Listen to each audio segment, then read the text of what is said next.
নমস্কার বন্ধুরা, মেঘার সাথে বাঙালিয়ানার আরও একটি নতুন পর্বে আপনাদের সবাইকে স্বাগত। আশা করি আপনারা সবাই খুব ভালো আছেন এবং সুস্থ আছেন।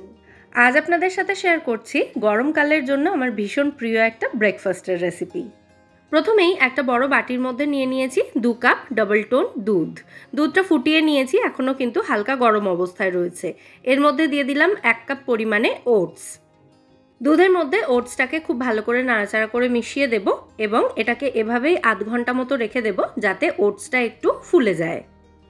ওটস যদি ফুটিয়ে নেওয়া হয়, মানে ওটসের পায়েস বানান আপনি অথবা ওটসের খিচুড়ি, তো এইগুলোর সময় যখন ওটস ফুটিয়ে নেওয়া হয় ওটসের মধ্যে একটা স্লিপারি ভাব আসে, যেটা আমার একেবারেই ভালো লাগে না। অনেকেরই হয়তো ভালো লাগে না, সেই জন্য অনেকেই ওটস খেতে পছন্দ করেন না, তো তারা কিন্তু এইভাবে ওটসটা ট্রাই করতে পারেন। আধ ঘন্টা পর যখন ওটসটা একটু ভিজে গেছে, একটু ফুলে গেছে, দেখতেই পাচ্ছেন, তখন এর মধ্যে দিয়ে দিচ্ছি বেশ কিছু ফ্রেশ ফল। প্রথমেই অর্ধেকটা আপেল দিয়েছি, অর্ধেকটা কলা দিয়েছি, একটা বড় কলার অর্ধেকটা ব্যবহার করেছি। 1 মুঠো মতো বেদানা দিলাম। বেদানা শুনেছি রক্তাল্পতা কমায়, কিন্তু এই বেদানার নিজেরই রক্ত লাগবে মনে হচ্ছে দেখে, যাই হোক। এরপর দিয়ে দিচ্ছি 3 থেকে 4 টেবিল চামচ মতো আমের টুকরো। এই পাকা আমের জন্য যে কোনো মাখাই আমার কাছে ভীষণ প্রিয়।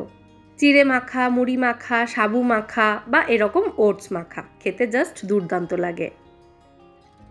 এরপর এর মধ্যে দিয়ে দেব ভিজিয়ে রাখা চিয়া সিডস 4 টেবিল চামচ মতো।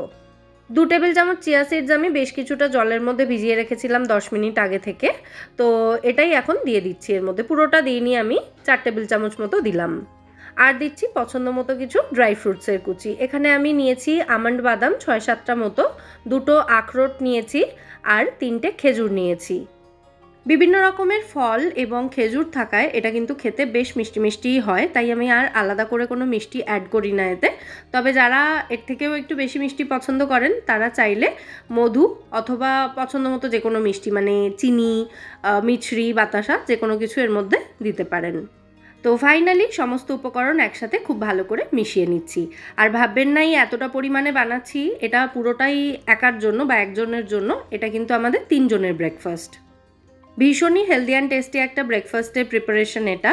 আর যারা ক্যালোরি কাউন্ট করে খেতে ভালোবাসেন তারাও কিন্তু এটা নির্দ্বিধায় খেতে পারেন, কারণ ব্রেকফাস্টের জন্য প্রত্যেক দিন আমাদের 300 থেকে 400 ক্যালোরির খাবার দাবার প্রয়োজন, মানে অ্যাজ পার গুগল আর কি। আমি কোনো নিউট্রিশনিস্ট নই, তো গুগল থেকে যেটা জেনেছি 300 থেকে 400 ক্যালোরির খাবার দাবার আমাদের প্রয়োজন। সেখানে এটা সব মিলিয়ে কিন্তু 650 থেকে 700 ক্যালোরির মধ্যে আছে। মানে সেটাকে যদি আমি 3 ভাগে ডিভাইড করি, মানে যেহেতু এটা 3 জনের ব্রেকফাস্ট, তো 3 দিয়ে ডিভাইড করলে যেটা হয় মোটামুটি ওই 200-250-র মধ্যেই থাকে, তো সেটা কিন্তু একজনের জন্য আইডিয়াল।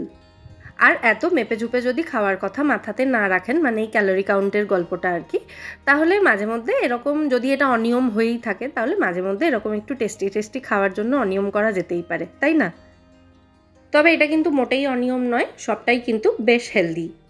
যাই হোক, প্রপার কোনো রেসিপি যদিও আজকে শেয়ার করলাম না, তাও আজকে আমার এই প্রিয় ব্রেকফাস্টের রেসিপিটি আপনাদের কেমন লাগলো সেটা কিন্তু অবশ্যই আমায় কমেন্টে জানাবেন। আর কে কে এরকম খেতে ভালোবাসেন সেটাও জানাবেন। আর এই খাবারটা যদি ভালো লেগে থাকে তাহলে ভিডিওটাকে বরাবরের মতো একটা লাইক এবং শেয়ার করে দেওয়ার অনুরোধ রইল। তাহলে আজকের মতো এখানেই বিদায় নিচ্ছি, আবার দেখা হবে পরের পর্বে নতুন কোনো রেসিপির সাথে। সবাই সুস্থ থাকবেন, ভালো থাকবেন এবং সবাইকে খুব ভালো রাখবেন। নমস্কার।